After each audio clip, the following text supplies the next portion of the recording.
Hello. How are you? Good. How are you doing? I'm good. I'm good. Just waking up. It is well, I wouldn't say early in the morning in Brisbane, but we're Early about enough. yeah. So cheers. Yeah, early enough. I hear you, man. Well, Mhm. thanks for doing it early. I appreciate it. No worries, man. Whereabouts are you? I'm at home in Wisconsin. I live about an hour or so north of Chicago, if that kind of helps you place it. Yeah, yeah. Oh, nice, nice, nice. Is that where you always called home? No, but I have for about 24 years or 22 years probably. My wife is from here. So I married into this cold, cold land. Oh, bless it. Yeah, I've heard a lot about Chicago. Yeah, the areas around it, I don't know, but Oh, it's basically the same. yeah. Mate, I just got told last night that you're returning here for the first time since 2018, and I've just heard that your Sydney venue, gosh, you sold too many tickets. God, how very inconsiderate of you, and they've had to move Ah, you to a bigger yeah. venue. I know I'm thrilled, absolutely thrilled. And I said, yeah, let's do it. Let's go bigger. Let's do this thing, baby. What took you? I realize we may have had a worldwide pandemic to deal with, but what were there any other reasons as to why there's you guys haven't been here since like Mm. what's it been about 6 years? Yeah, since 18. That's right. Yeah, I think that the pandemic just sort of put everything, it just kind of like pushed everything back, all the places that you're trying to get to. And it's like click. And then it moved it back a couple of years because 2018 was a killer tour. And I feel certain we would have been back sooner. So it's kind of a bummer. And so that's why I was thinking, all right, we'll see how these venues go. Because based on the last tour, I would think we could sell, we should be able to do those bigger venues, but it has been a minute and you just never really know. So the pandemic sort of screwed everything up all around the world, obviously. Absolutely, yeah, man. Almost all. What I noticed when I was looking at your tour poster is, and I find this quite unusual, that almost all of your Australian tour shows are all ages. Was this something that you set out to do? Was this intentional, or did this just happen by accident? Yeah, you mean rather than being like, Uh, 21 and over or something like yeah, that? 8 or 18 and over here. Yeah, Oh, okay. Is that typical in Australia? yeah, absolutely. Most, Okay, yeah. most, yeah. I remember this from last time because some city, I don't remember which city it was, we couldn't get an all ages show. And I think if I remember right, we did a Saturday night and then an early Sunday morning all ages show at the same venue in the same city. And I'm getting my venues confused because I remember this. Yes, Skillet has always tried to do all ages if we can because we've got such young fans. And I remember when we first started, America isn't as, I don't know if I would say it's as maybe as typical. Let me say it like this: in America, it's not unusual to have 18 and over, 21 and over, but it's not necessarily a given. But I do remember we were always like, "Hey, we got to do 21. Sorry, all ages, because we have so many young fans."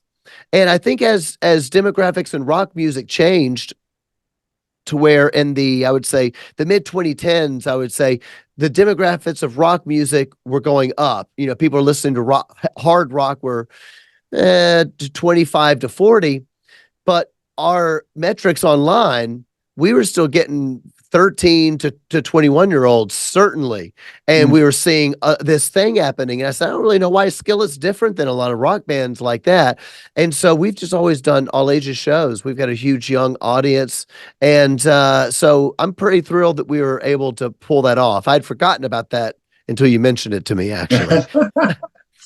Well, it's interesting you're talking about demographics of rock music because I was speaking to Art from Everclear.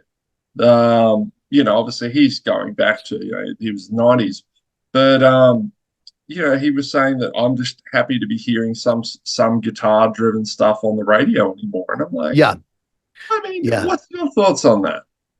Well, I think we're definitely in a shift where 90s music is coming back. Early 2000s, say early 2000s is hitting quite hot right now. So we're definitely in a shift. I mean, let me just give people like an understanding. So Skillet has been around since 96. So we're 20, this is our 28th year. We have 11 records out.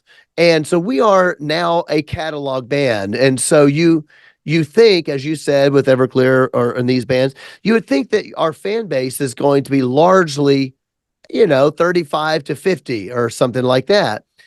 But if you look at our social media pages, we're gaining so many new fans in the 15 to 24-year-old range. It's crazy the amount of young fans. And I think that what's happened, now Skillet's always done that, but I think that part of what's happening is there is a return to where you're beginning to hear some rock guitars on albums, or at least maybe you're hearing things that are eclectic. Like we just had our Super Bowl, which is our big football, thing here, which is a huge deal in America. And no matter who's on the Super Bowl the last couple of years, even if it's a hip hop artist, you may have, like we had Usher was just on, which is obviously also a return to early 2000s. But then you'll have somebody come out and play a shredding lead guitar solo.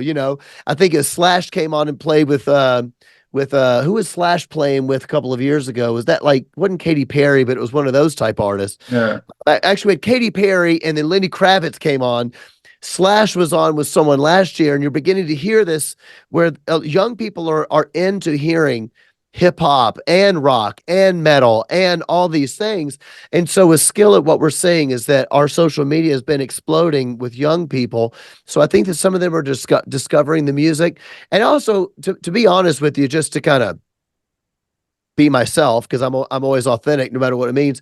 I remember 10 years ago getting made fun of a lot in the rock world.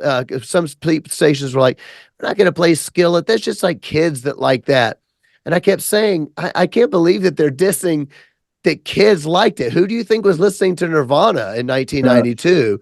Who do you think was listening to Metallica in 1984? I just thought it was a really bizarre thing to say, but we dealt with that here in America, and we dealt with it in some of the overseas things.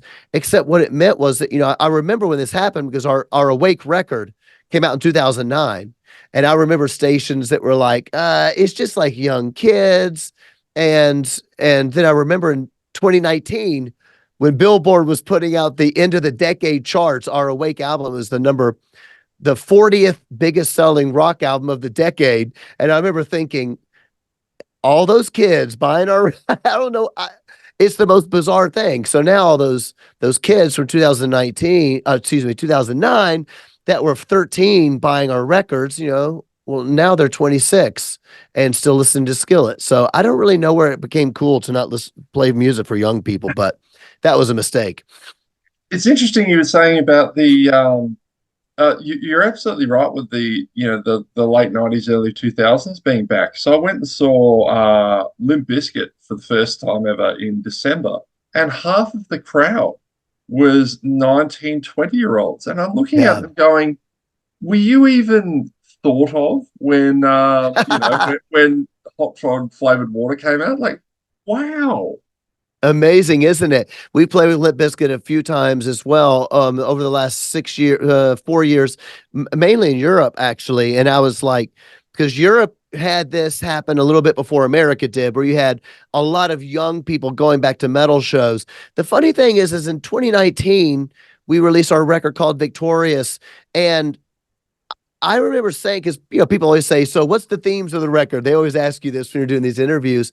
And I said, well, the theme of Victorious really is that we've had about 5 years in American culture. Again, I don't really know Australian culture, but in American culture, we'd had a good 5 or 6 years.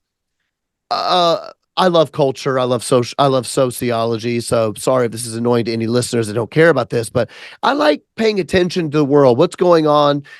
What is the zeitgeist of the moment? And I would say from 2014, 15 to 2020, the zeitgeist was everything is awesome. Everything is great.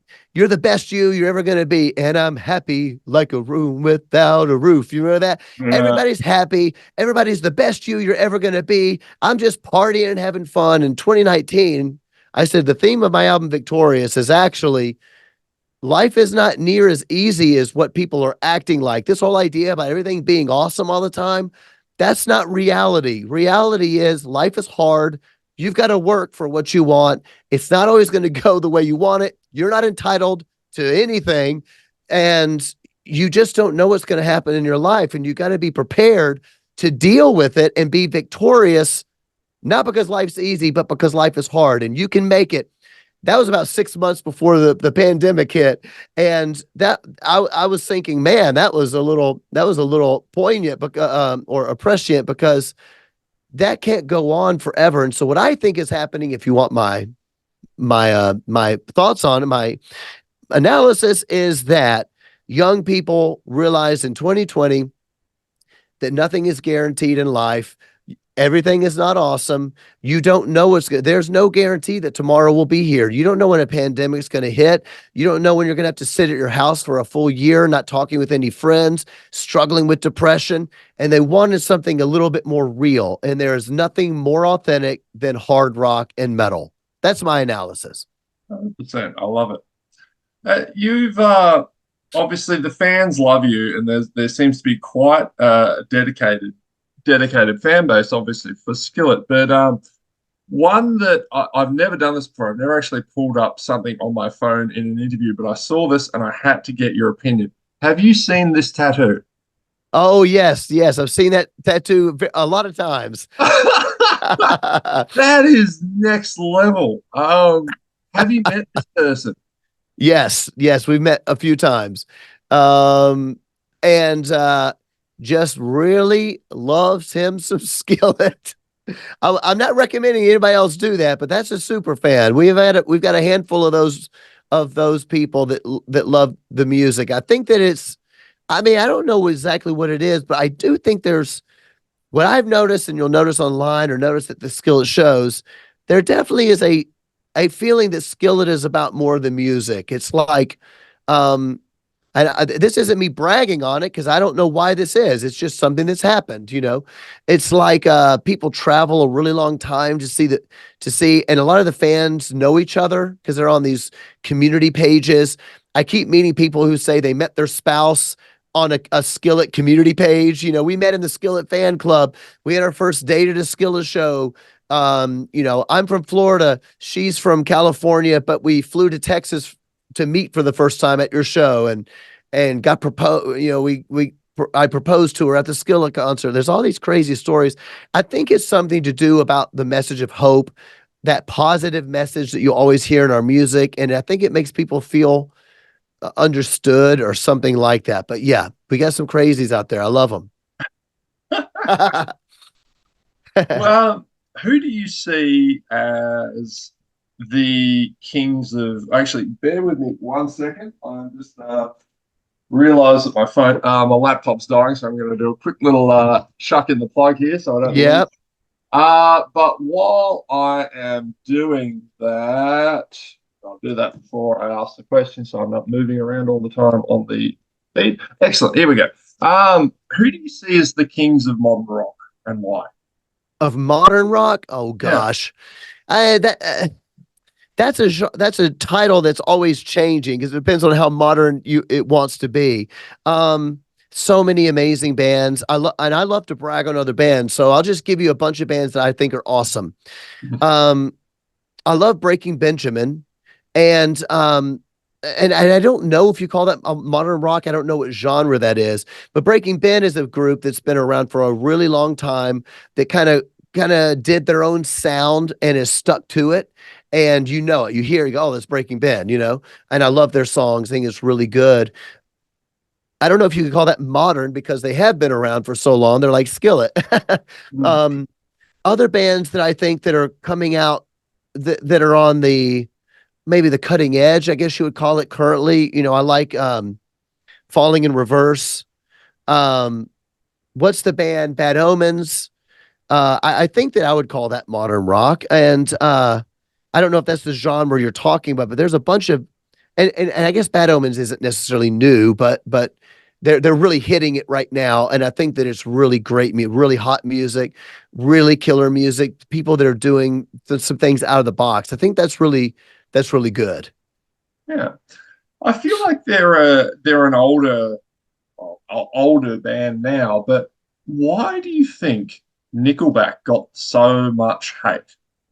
Oh, because they're too awesome. I'm a huge Nickelback fan. I never understood the hate, and even I remember getting made fun of sometimes in interviews because they would make like a joke about Nickelback, and I would say, "Hey, I love Nickelback." And they'd be, "You're kidding. It's just we got to let Nickelback go." And I would be like, "Are you serious? They sold like 60 million albums. They just here's the thing with Nickelback. The songs were so good. Chad's voice was so good, and and it was so identifiable, and it was hitting so big on so many multiple formats that then you had a bunch of other bands that all wanted to sound like Nickelback because that's how you sell a lot of records. I want to Hmm. sound like that too. And so then you get a bunch of, and I'm not even dissing those bands. When I say copycats, I don't mean I'm dissing them, but Skillet, certainly there were some things when I said, hey, I'll try something that reminds me of Nickelback. They're huge. Why would you not try something? And so then you have all these other bands. So then you turn on the radio and what are you hearing? It's either Nickelback and they've got like 15 number ones to choose from, or it's a bunch of other bands with hit songs that sound just like Nickelback. So for a good decade, that's all you're hearing. And I think that people got burned out on it because it was just over and over and over again. But the truth is Chad's voice is unreal. We toured with Nickelback in Europe in 2013. And I got to say, it's the best I've ever been treated on tour. They treated us so good. They kind of taught us how you're supposed to treat an opening band. So I got to give them a lot of credit for that. And I'm just a fan. So I think that's why they got so much hate. To be honest, I just think it was too good.